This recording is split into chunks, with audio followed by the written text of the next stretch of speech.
Hey guys, welcome to my channel. So I want to show you what I did here. I basically sanded everything down to correct all the imperfections on my bumper and make sure that it's clean and ready for the primer. The primer was fairly easy to apply. It was a thick coat. It is a sandable primer, so I used a 1000 grade sanding paper to make sure that the surface was smooth. Then I went on to the white paint, and the quality of this was great. I used a brand called Spectral paints. They were amazing.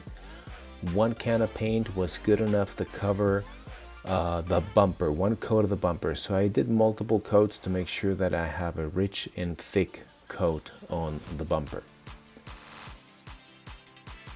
This is my little guy helping out with Dad's job.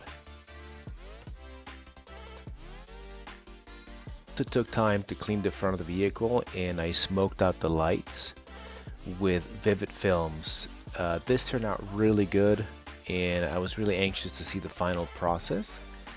At the same time, I was able to clean some of the imperfections in the rear bumper and the rear side of the vehicle, just to make sure that the car looks great all around, and change some of those imperfections that time, tear and wear have created.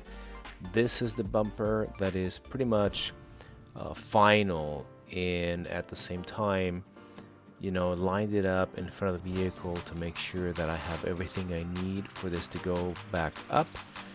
And I went ahead and did some cleanup in here to make sure that I remove old leaves and things that don't need to be there, a lot of dust. Now, when I got to this point, I installed all of my blacked out parts that I did myself, and the little grill.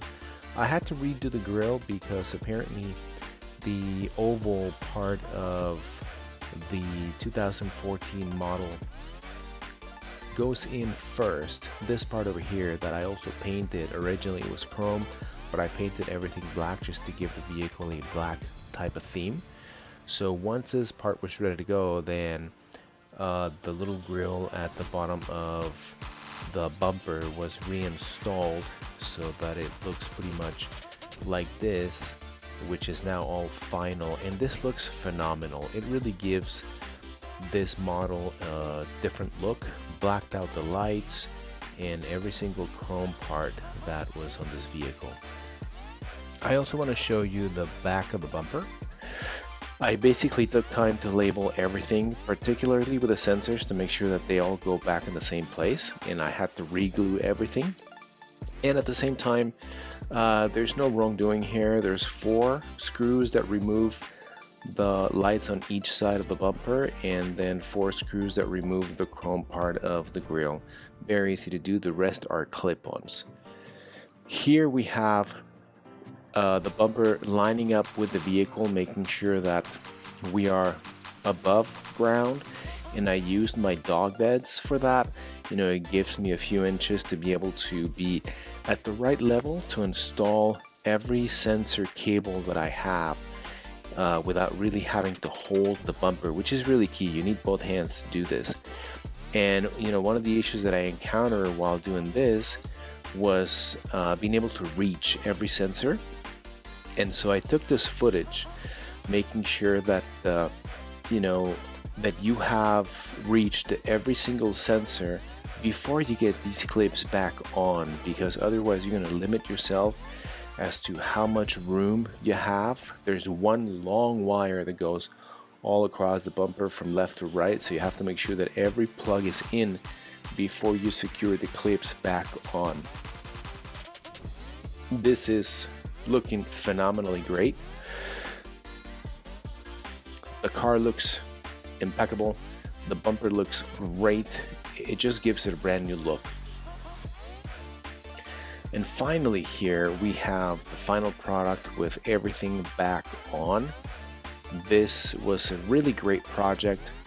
Again, I want to thank Spectral Paints and Vivid Films for making this project very enjoyable. I purchased everything on Amazon.